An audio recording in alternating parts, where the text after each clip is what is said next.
tonga soindray atao anatin'ny diabe izay iarahantsika anatin'ilay loha hevitra hoe ny baiboly sy ny faminaniana. Mitohy hatrany ny fiara-mianatra ataontsika mamadibadika an'ireo pejin'ny baiboly izay mitondra fitahiana sy fahalalana vaovao ho antsika mianakavy.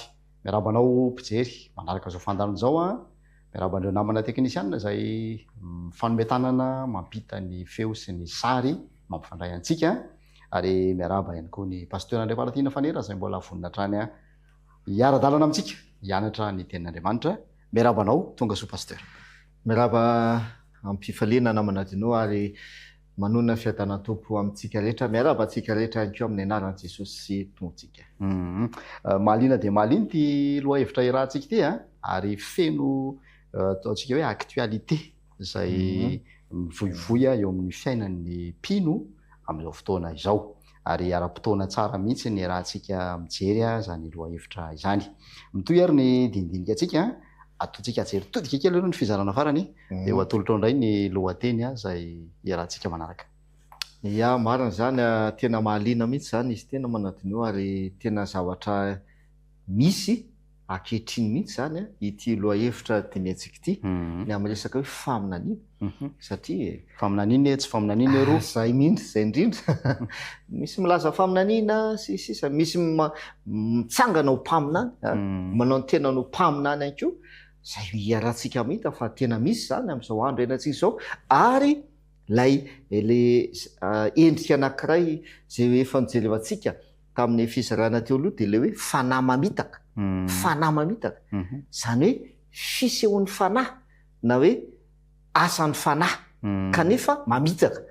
Zay ohatra moa zany ny zavatra niseho tamin'ny Saoly, le voalaza amin'ny Samuela voalohany toko 4:20, zay fanahy niseho tamin'ny Saoly fanahiny Samuel kanefa Samuel efa maty.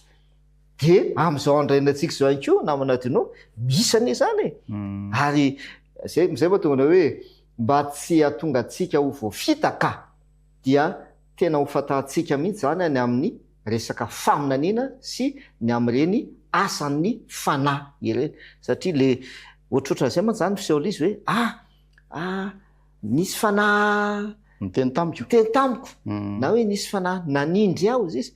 Satria le tenin'Andriamanitra mantsy dia milaza izy hoe ny soratra rehetra izay nomeny tsindrimandry n'Andriamanitra tamin'ny alalan'ny fanahy masina anie zany le tsindrimandry. Dia zavatra misy amin'izao ihany koa dia ohatrohatran'izay nisy zany azo tsindrimandry tamin'ny alina na ohatrohatran'izany fa isy ohatran'izao sisisa. Dia izay tompo-pitiavana malala tena andao ho fatantsika makasika an'izany faminaniana izany, ary ny ten'Andriamanitra dia miteny namanadinao. Izay no ovakitsika sady famitinana no ampidirantsika ny loha hevitra lohateny manaraka ao amin'ny Jaona voalohany toko 4:1 ka hatramin'ny 7, sady fanamafisana moa zany no fampidirana koa zany izy io. Jaona voalohany toko 4:1 ka hatramin'ny 7 zao no ovaka ny teny. Jaona voalohany toko 4 ka 1 hatramin'ny 7. Ry malala, aza mino ny fanahy rehetra fa izao toetra ny fanahy na avy amin'Andriamanitra ireny na tsia, satria maro ny mpaminany sandoka efa lasany amin'izao tontolo izao. Zao no afantaranareo ny fanahin'Andriamanitra: ny fanahy rehetra izay manaiky fa efa tonga tamin'ny nofo Jesosy Kristy no avy amin'Andriamanitra, ary ny fanahy rehetra izay tsy manaiky an' Jesosy dia tsy mba avy amin'Andriamanitra, ary izany no fanahin'ny Kristy izay efa renareo fa ho avy sady efa eo amin'izao tontolo izao sahady izy. Zay zany, io zany mazava mihitsy ny tenin'Andriamanitra. Aza mino ny fanahy rehetra izy, aza mino ny fanahy rehetra, tsy izay rehetra miteny zavatra ka mety ho tanteraka aza. Zay koa le hitantsika tamin'ny fizarana teo aloha, mety ho tanteraka le zavatra tenenina. Tsy izay rehetra milaza faminaniana dia avy amin'Andriamanitra. Zay izy ao toetra izy ny fanahy, na avy amin'Andriamanitra izy na tsia, fa misy mpaminany sando. Dia mazava le tenen'ny tenin'Andriamanitra, izao no ahafantarana ny fanahin'Andriamanitra: ny fanahy rehetra izay manaiky fa efa tonga tamin'ny nofo Jesosy Kristy no avy amin'Andriamanitra.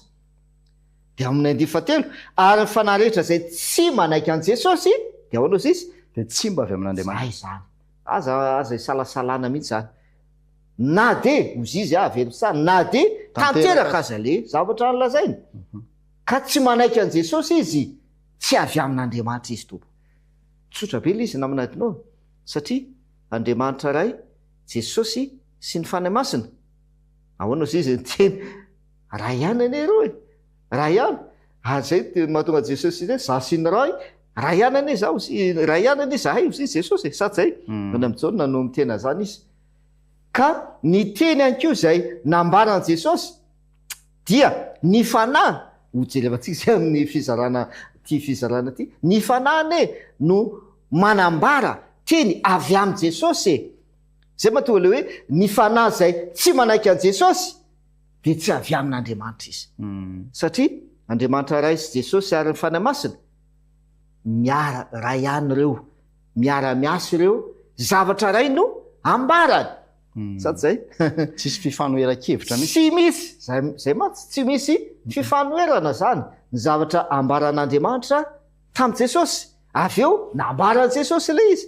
avy eo niakatra any an-danitra Jesosy ny fanahy masina indray no miasa ankehitriny mampiteny ny olona dia ny zavatra ampitenen'ny fanahy masina avy amin'Andriamanitra sy Jesosy any ane sady zay zany mahatonga le izy ndao maky tosy andina antsika satria mamitaka mihitsy zany amin'izao andro ankehitriny zao ty resaka hoe faminaniana ity araka ny efa novakitsika voalaza ny ten'Andriamanitra teo aloha hoe raha misy mpaminany aminareo Jehova dia fomba hitenenan'Andriamanitra aminy amin'ny alalan'ny fahitana na nofy sady zay andao vakitsika kely ty voalaza ny Jeremia ty Jeremia toko 7:20 ny andininy 5:20 ka hatramin'ny 7:20 dia avy eo mandingana andininy 7:30 ka hatramin'ny 2:30 Jeremia toko 7:20 ny andininy 5:20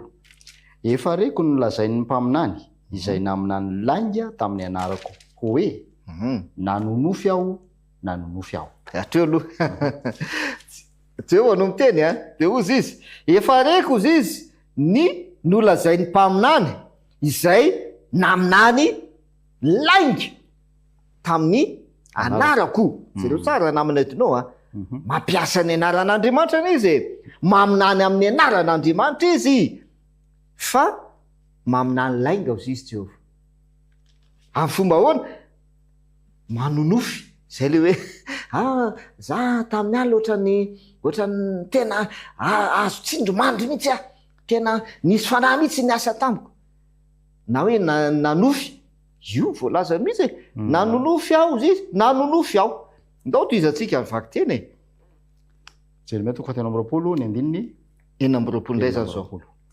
mandra-pahoviana moa ao amponin'ny mpaminany izay maminany lainga sy maminany araka ny fitaky ny folo va ny ampanadin'ny oloko ny anarako amin'ny nofiny izay lazainy amin'ny namany avy toy ny nanadinony ny razany ny anarako noho ny amin'ny bala ny mpaminany izay manofy dia aoka ilaza nofy ary izay manana ny teniko dia aoka hanambara marina ny teniko fa moa inona izay milolo raha hoarina amin'ny vary hoy Jehova atreo aloha avy eo dia toizantsika amin'ny 7:30 ka hatramin'ny 7:30 fa eto dia milaza tena milaza mazava mihitsy Andriamanitra ny le mpaminany le mpaminany maminany lainga dia ozy izy amin'ny 7:20 inona le zavatra lazainy ny ampanadin'ny oloko ny anarako amin'ny nofiny zay amin'ny nofiny zay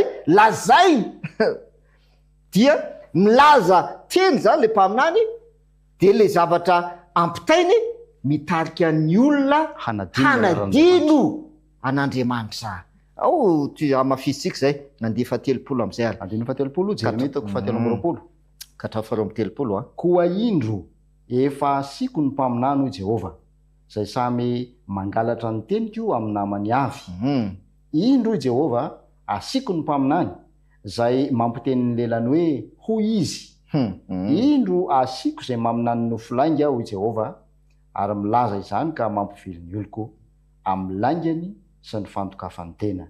Nefa za tsy naniraka azy na nanidy azy tsinona ka dia tsy mahasoa ity firenena ity akory izy hoy Jehovah.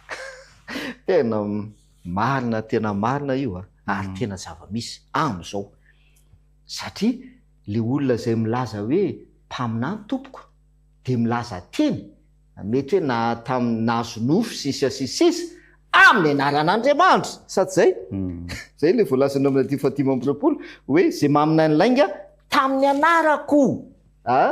anarako Jehovah mampiasa ny anaran'Andriamanitra dia izisy Andriamanitra asiako izy izisy satria inona ny zavatra ataony izay 17 izay samy mangalatra ny teniko amin'ny namany avy ahoana moa zany tianao lazaina hoe mangalatra ny ten'Andriamanitra angalarina le ten'Andriamanitra zany hoe amin'le afatra alay zay zany aminadinao sady mampiasa ny nainy koa izy mampiasa ny baiboly koa izy tio tena mitandrina mampiasa ny ten'Andriamanitra ny izy dia ampiasay le ten'Andriamanitra dia ampifangarony lainga zay ny le voalazana eto hoe zay mahatonga an'Andriamanitra amiteny hoe mangalatra ny teniko izy ozy izy dia ny zavatra ataona nefa dia ozy izy amin'ny 1:30 indray asiako ny mpaminany izay mampiteny ny lelany hoe ahoana ozy izy hoy izy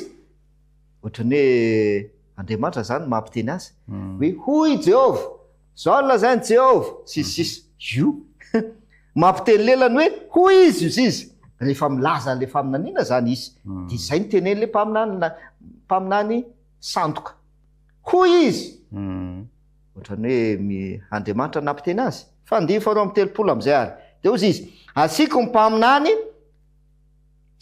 izay maminany nofy lainga hoy Jehovah ary milaza izany ozy izy ka inona zavatra inona vokany mampivily ny oloko amin'ny laingany sy ny fandokafany tena zava-misy io fandokafana tena dia raha indraindraina mihitsy mpaminany ity manana mpaminany ato amin'ity fiangonana ity dia atahoana le mpaminany na le olona dokadokafana sady zay mila doka kanefa voalazany eto mampivily ny oloko hoy Jehovah amin'ny laingany amin'ny nofiny mampiala ny olona amin'Andriamanitra tsotra le havana malala ny afatara dia zao raha vo mpaminany mitarika ny olona hiala amin'Andriamanitra mitarika ny olona handika ny didin'Andriamanitra dia efa tsy izy io zay zany ty lazaina marina aza ny tena natanteraka aza lay faminaniana zay lasainy zay le mamitaka fa ny vokatry le izy mampivily an'le olona hiala amin'Andriamanitra zay mampivily ny olona hiala amin'Andriamanitra hiala amin'ny didin'Andriamanitra dia zay le vakitsika tamin'le fizarana teo aloha na manadinao le isa 7:20 hoe ho amin'ny lalàna sy ny teny vavolombelona ihany raha tsy miteny arak'ireo izy raha tsy miteny mifanaraka amin'ireo izy dia olona zay tsy posany fahazavany maraina zay zany le izy malina be ty lohatentsika ty mpaminany sy mpampianatra sandoka ahoana le hoe tafiditra anatin'izay koa le hoe mpampianatra sandoka naminadinao satria le mpampianatra sandoka mampianatra teny ankony izy sady zay mampianatra ny ten'Andriamanitra mampianatra ny ten'Andriamanitra mitondra ny ten'Andriamanitra mitory ny ten'Andriamanitra sady zay dia ndao maky ny toko sy andindray atsika efa vakitsika any izy ty Timoty voalohany toko 4 ny andiny voalohany Timoty voalohany toko 4 ka ny andiny voalohany dia zao no vakany teny Timoty voalohany toko 4 ny voalohany fa ny fanahy milaza marina fa amin'ny andro aoriana dia hemotra amin'ny finoana ny sasany manaiky fanahy mamitaka sy fampianaran'ny demonia jereo zany fa miaraka le resaka faminaniana sy ny fampianarana sady zay manaiky fanahy mametaka io zany le mpaminany io mpaminany sandoka sy fampianarana démonie mpampianatra sandoka manao fampianarana alao no idirantsika atsikelikely le fampianarana diso ve le izy inona ny endrika ahoana le endrika le fampianarana fa fampianarana zany ozy izy fanahy sy fampianarana ndao ara idirantsika ary petera faharoa ary tompo petera faharoa toko faharoa ny andininy voalohany petera faharoa toko faharoa ny andininy voalohany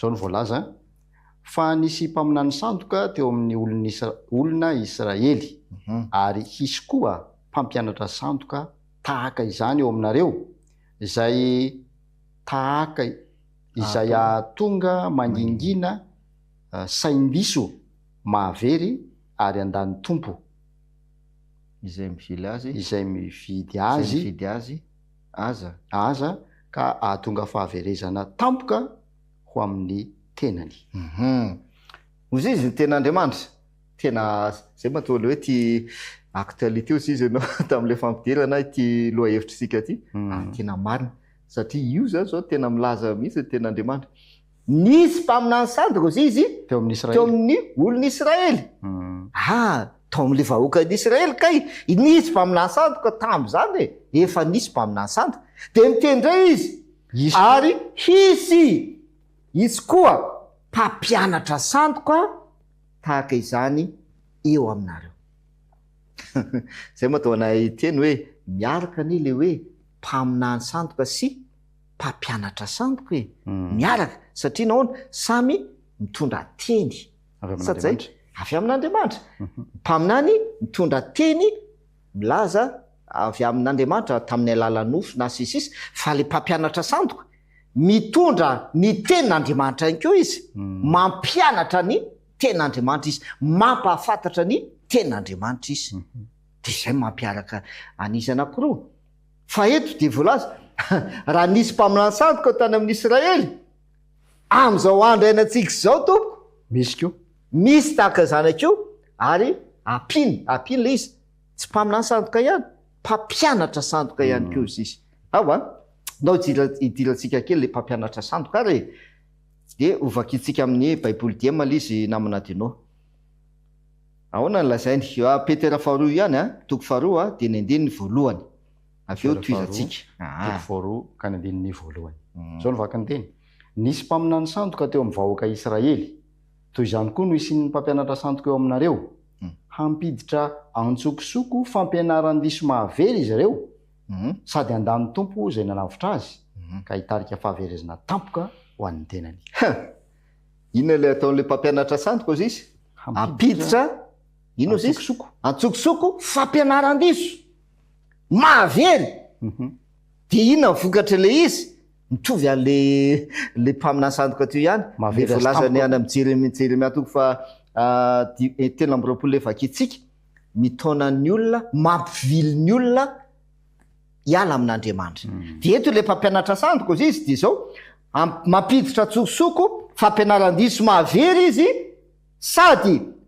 handa ny tompo zay nanavitra azy mandany Jesosy fampianarana mandany Jesosy de zay le jaona voalohany toko fahaefatra le vakitsika hoe ny fanahy rehetra zay tsy manaiky an Jesosy de tsy avy amin'Andriamanitra izy fampianarana tompoko fampianarana manda an Jesosy ndao pitsika kely andininy faharoa sy ny andininy fahatelo ao amin'io petera faharoa toko faharoa ihany vakitsika amin'ny baiboly diema ihany andininy faharoa sy andininy fahatelo maro no anaraka ny fitondratena ratsiny ka ireny no hanevadevana ny lalana voasorotrilay afatra maropotsitra tia arena loatra zareo ka ataon'ny filam-bola ianareo amin'ny fampiasana teny mamitaka sangiatry ny ela de tsy mitsahatra ny fanameloana azy ary efa hiatra aminy koa ny fahaverezana mahamperitreritra mpampianatra sandoka io zay mampiditra atsokosoko fampianaran-diso mandany Jesosy de lasa mandany Jesosy le olona. Zay ny lisy namana tenoa. Rehefa mandray le fampianarana zany le olona na le vahoaka de lasa mandany Jesosy. Lasa tsy manaiky an Jesosy izy. De ahoana izy izy? Inona kay tena zavatra miseho amin'ireo mpampianatra sandoka ireo? De ozy izy 15. Maro no hanaraka ny ino izy izy? Ohatra fitondratena ratsy. Fitondratena ratsiny. Aika zany le mpampianatra sandoka ratsy fitondratena. Ratsy fitondratena. De le olona zay ampianariny manaraka an'ilay fitondrantenany. Tena mampihetrehitra namana tinao. Fa ankoatran'izay tompoko, mahaliana ane ty ten'Andriamanitra ty. Ina koa zavatra nivokatra izay zavatra izay na nitanjona an'izy ireo. Ireno izy no hanefatevana ny lalana voasotr'ilay afatra maro. Raha amin'ny dika teny mahazatra antsika izy ty dia ity le afatra maro potitra lazainy. Ny fahamarinana. Fahamarinana. Zay le izy amin'ny 15. Ary maro no anaraka ny fijejojejono izy izy, ka ireny no itenenany ratsy ny lalan'ny fahamarinana. Ity le fahamarinana. Baiboly. Manamasina azy ny fahamarinana, ny teninao ny fahamarinana. Jaona 17:17. De inona zavatra ataon'izy ireo? Tevadevana ny fahamarinana. Noho le faratsipitondratena. Sy no le fampianaran-diso. Tevadevaina ny fahamarinana. Mampihetrehitra. De izay mahatonga le olona mandany Jesosy.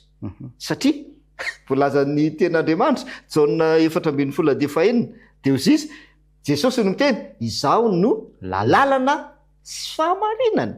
Jesosy no lalana sy fahamarinana. Ary ny ten'Andriamanitra dia manambara an Jesosy, manambara ny fahamarinana.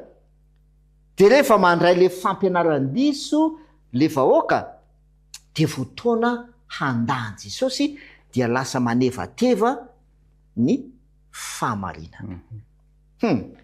Fa ndao mbola pitsika faraparany ary inona ny tena ao ambadika an'le izy? Ty am'izay le mampihetrehitra amin'ny 15 namana tinao. Zavatra iaraha mahitsy zany ankehitriny. Ohatra hoe olona anankiray mpampianatra, mpitarika ane zany io mpitarika fivavahana na tsy haiko na ohatran'izay, mpampianatra, zay le izy. Na milaza ny tena fampaminany, de mampianatra, manao fampianarana, sisisy. Inona kay ny tena ao ambadika an'le izy 15. Petera faharotoko 2:17 dika teny iombonana eto Madagasikara. Tia arena loatra zareo ka ataon'ny filambola ianareo amin'ny fampiasana teny mamitaka. Sangatry ela dia tsy mitsahatra ny fanameloana azy ary efa hiatra aminy koa ny fahaverezana. Inona kay ny ao ambadika an'le izy? Fitiavana arena. Fitiavaka arena tompoko no ambadika an'io. Tsy zany milaza zany tompoko. Ny Baiboly mitena zany tena tenen'ny Baiboly mivatana mihitsy. Tia arena loatra zareo izy izy. Le mpampianatra sandoka io tia arena loatra zareo. De ataon'ino izy izy nareo? Mampihetrehitra le lazay Baiboly ka ataony filambola. Le olona ampianarina an'io na le vahoaka ataony filamboly nareo izy izy. Baiboly ny tena zany tompoko vakio ny diema. Ataony filamboly nareo izy izy amin'ny fampiasana teny mamitaka.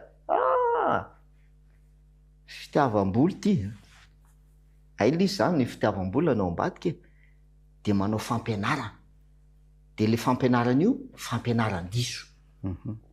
De taomina le olona handany Jesosy. Zay ka raha fitina le izy lasa mandany Jesosy le olona de lasa manevateva ny fahamarinana. De ny ao ambadika an'izay rehetrarehetra zay fitiavakarena no ambadika an'izay. Fitiavam-bola. Noho ny fitiava. Ary zany ane namana teny hoe fa niseho tamin'ny andro Jesosy. Sady zany. Ina moa zavatra niseho tamin'ny andro Jesosy? Ny fahaseho. Ny fahaseho no mpampianatra ny lalàna. Sady zay mahatonga azy antsoina hoe mpanora-dalàna. Fahaseho sy mpanora-dalàna.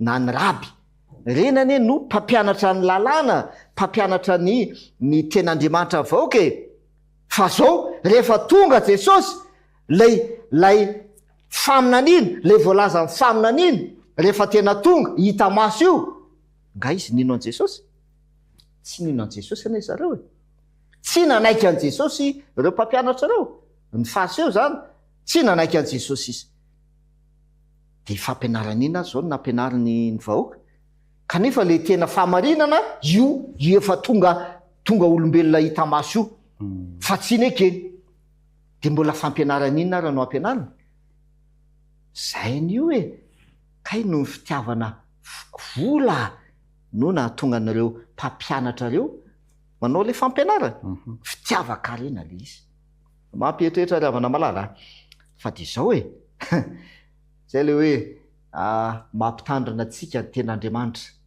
amin'izao andro ianantsika zao tompoko ny amin'ny faminaniana sy ny fampianarana ndao amaky toko sy andininy fontsika Kolosiana toko 2:4 sy ny 5. Kolosiana toko 2:4 sy ny 5. Raha miteny izy hoe zay mampiditra atsokosoko fampianaran-diso ahoana indray niendrika an'le fampianarana azy tena fatatsika mihitsy io tsy miafina ny fahamarinana ao Baiboly momba ny atao hoe fampianaran-diso na sandoka izany ndao ara vaika itsika Kolosiana toko 2:4 ary izany no lazaiko fandrao isy ampahadiso hevitra anareo amin'ny teny toa marina teny tomanino izy izy toa marina zay le izy toa marina zay le lazain'ny Jehova le any amin'ny Jeremia toko 7:20 hoe angalarinareo ny teniko izy zay ne le izy mangalatra ny teniko izy le mpaminany io sy le mpanonofy mangalatra ny teniko izy Jehova zay ne teneko anao mampiasa inona izy mampiasa ny ten'Andriamanitra ne alainy le ten'Andriamanitra de rehefa mampianatra izy misy ten'Andriamanitra ne ampianariny ao de ozy izy ny Kolosiana toko 2 tandremo sao de misy hapadiso hevitra anareo amin'ny teny toa marina fa ndao ty izy atsika amin'ny 5.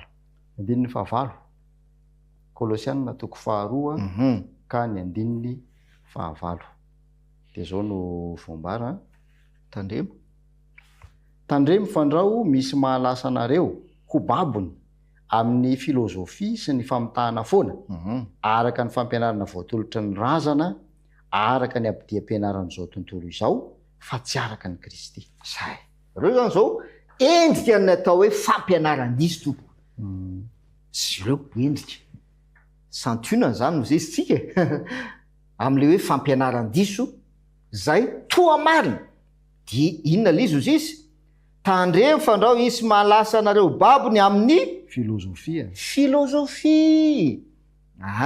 sy ny famitahana foana araka ny fampianarana voatolotra ny razana io ny tena matetika misy eto amintsika Madagasikara fampianarana voatolotry ny razana ny razanay hatramin'izay dia zao ny zavatra nanabiazana anay zay zao ny zavatra nanabiazany razanay anay nampianarany razana zay le hoe fampianarana voatolotry ny razana de le fampianarana voatolotry ny razana tsy marina le izy satria tsy araka ny teny vavolombelona sady zay de tazonina le fampianarana de tena salo tena misy io na aminadinao de na de efa mpahafantarina le olona aza ny fahamarinana de tsy na fa ny ten'Andriamanitra ny fahamarinana de tsy manaiky izy ary osy ny valiteny de tsotra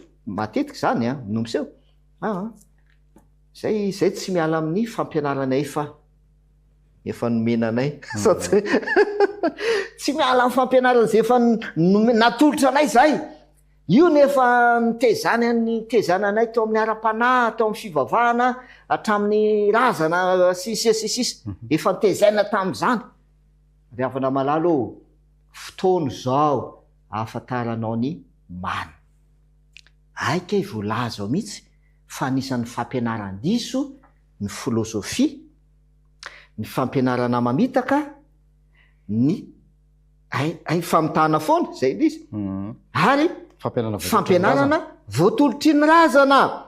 De ny fahefatra ny abidia mpampianaran'izao tontolo zao fa tsy araka ny Kristy zay tsy araka ny Kristy ozy izy tsy araka ny Kristy, tsy Jesosy tompoko no nanome an'izany fampianaran'izany, tsy Jesosy mihitsy zay le izy namana tino fa de rahantsika mahita ane zany ankehitriny ny lavana malala raha mijentsika moa zany hoe afa manina moa zany ny misy fiangonana marobe satsy ohatra mampetrehitra ihany ane le izy efa manina moa zany misy fiangonana marobe fa ahoana kanefa ny famarinana firy anankiray ihany raha ihany ane famarinana baiboly ny teninao ny fahamarinana ary Jesosy lay lalana sy fahamarinana ary fiainana raha ihany ane. De le olona rehetrarehetra zay milaza fa mino an Jesosy ohatrany samy manana ny fampianarana satsy mba hagaga de mila mitandro antsika hoe inona zany, inona ny tena mariny de izay mahatonga le hoe eto zany tsika namana dinao tsisy resaka fiangonana mihitsy eto fa tsotra ny voalazan'ny ten'Andriamanitra ny marina tompoko ny ten'Andriamanitra ny fahamarinana zay ten'Andriamanitra ny fahamarinana. De ny fampianarana rehetra marina de izay fampianarana mifanaraka amin'ny ten'Andriamanitra manaiky ny ten'Andriamanitra fahamarinana ny ten'Andriamanitra. Fa ny fampianaran-diso de fampianarana toa marina zay le tena mazava le baiboly toa marina zay izy inono le izy tsika de mila matahotra an'Andriamanitra fiainana sisisa ohatra ny tena marina zany kanefa rehefa jerena le izy aika fampianarana mitona ny olona handahany Jesosy ary mitona ny olona hiala zay le mampivily ny olona amiko ozy izy Andriamanitra mivily amin'Andriamanitra le olona de tsy raisy le olona tsony le tena fahamarinana de tsy nafa ny ten'Andriamanitra izay natolotra azo ny raisiny zay mafy zay indrindra tena misaotra anao zay fampianarana atolotra de iny no raisiny de rehefa mpahafantarana azy am'izay le tena fahamarinana de tsy nafa ny soratra masina de zay tsy nampianarana an'izany ny nampianarana anay sy menanay de ohatran'izao indraindray aza mbola misy toko sy andininy ampiasaina koa hoe tano mafy zay anananao de le hoe ananana amin'io zany zao le hoe le efa voatolotra zay le zavatra nampianarina sy nomena zay zany le hoe tano mafy mba tsy andao faraparanantsika satria tena maliny izy ny fotoana moa voafetra ihany fa andao fitipitiantsika zany lay fizarana hoe mpaminany sy mpampianatra sandoka am'izao andrainantsika zao misy zany tompoko de andao makelitsika ary ao amin'ny asan'ny apôstôly toko 2:30 zao no vakany teny asan'ny apôstôly toko 2:30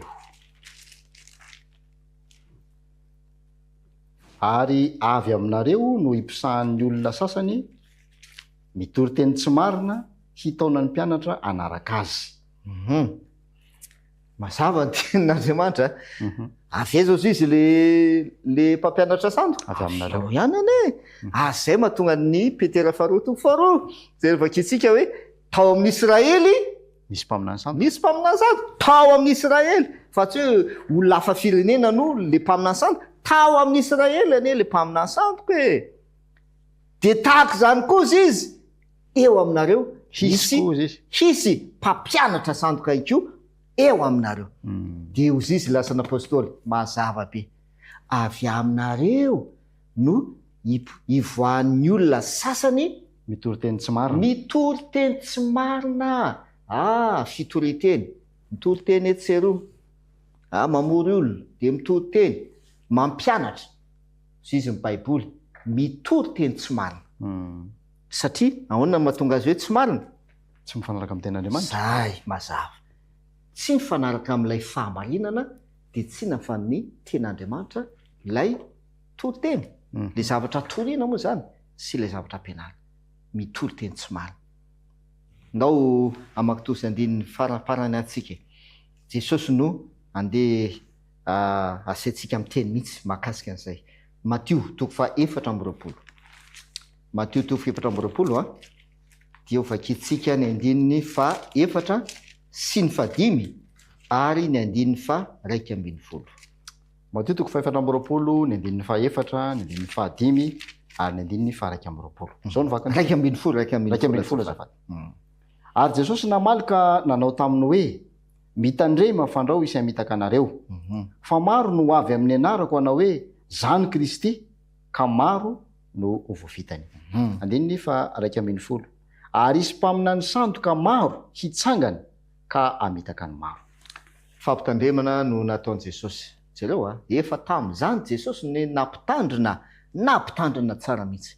Zavatra iseho, zavatra niseho tany aloha io, ary zavatra iseho ihany koa aty aoriana, sady zay de nampitandrina Jesosy hoe tandrema. 2:20 tena mazava. Ary isy mpamina ny sandoka maro hitsangana ka hamitaka ny maro. Tandrema izy Jesosy. Mitandrema fandrao isy hamitaka anareo. Rehefa malalo ny andro zay alefa aminao zany de tsotra ihany. Marina ny Baiboly izay miteny manao hoe ary le fana mamitaka le tsona voalohany 4 zay ho avo izy ary efa eo amin'izao tontolo zao sahady izy, efa tonga sahady izy ozy izy. Le mpamina ny sandoka io efa tonga ary efa misy zany. De ny antso zay atao amintsika zany tompo de tsotra ihany. Mila miorina amin'ny ten'Andriamanitra, mila miverina amin'ny ten'Andriamanitra, mila mifototra amin'ny ten'Andriamanitra. Zay ny mahatonga ny ten'Andriamanitra milaza namana dino hoe ity ten'Andriamanitra ity, ny soratra rehetra zay nomeny tsindrimandry n'Andriamanitra de mahasoa ho fampahirezana, ho fandresen-dahatra, ho fanitsiana zay diso, ho fitezana amin'ny fahamarina. Ny anitsiana ny diso tompo de tsina fa ny ten'Andriamanitra. Fa tsy amin'ny filozofia, tsy amin'ny alalan'ny fampianarana hafa sy ny sisa, fa ny fanitsiana ny diso, fampianarana tsy izy, fampianarana diso, fampianarana mamitaka, ny fanitsiana azy ny ten'Andriamanitra no ampiasaina. Zay zany le izy. De mila miorina amin'ny ten'Andriamanitra, de mila mandinika ny ten'Andriamanitra araka ny teny Jesosy manao hoe dinionareo ny soratra masina. Jaona 5:7. Satria foana mbola hijanona eto pasteur ary mahaliana ilay loha hevitra kanefa feran'ny fotoana isika de hoentitsika eo amin'ny zanatao hevitra manaraka indray ny toy ny famelabelarana fa andao ary entina mavaka indray zay dindinika ny fanaovan'izay. Mivavaksika raha ina zay ny andandro misaotra noho ny amin'ny teninao. Misaotra tompo ny amin'ny soratra masina. Tena zava-dehibe eo amin'ny fiainanay ny soratra masina. Satria ny teninao no fahamarinana. Iaraha mahita ankehitriny ny fampianaran-diso, mamitaka ireo faminaniana sandoka lainga ihany koa zay miparitaka amin'izao fotoana izao, zay mitona sy mambabo ny olona mba hanaraka sy hino an'izany. Tompo ampio zay mba iorina amin'ny soratra masina, ary ampio zay mba andinika tokoa izany soratra masina izany satria izany no fahamarinana ka tsy ho voafitaka manoloana izany toejavitra. Misaotra anao zay Jesosy zay efa nampitandrina anay ny amin'ny ireo mpamina ny sandoka sy mpampianatra sandoka zay mamitaka amin'izao andro farany izao. Ampio zay mba hitoky aminao, hino anao, hanaiky anao tokoa Jesosy Kristy. Aminaranao no angatana mivavaka. Amen. Makasitraka tamin'ny faharetanao nanaraka ny fandarantsika ary manome fotoananao amin'ny manaraka indray.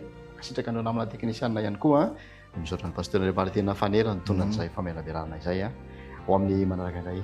Tomboka lasy tompo.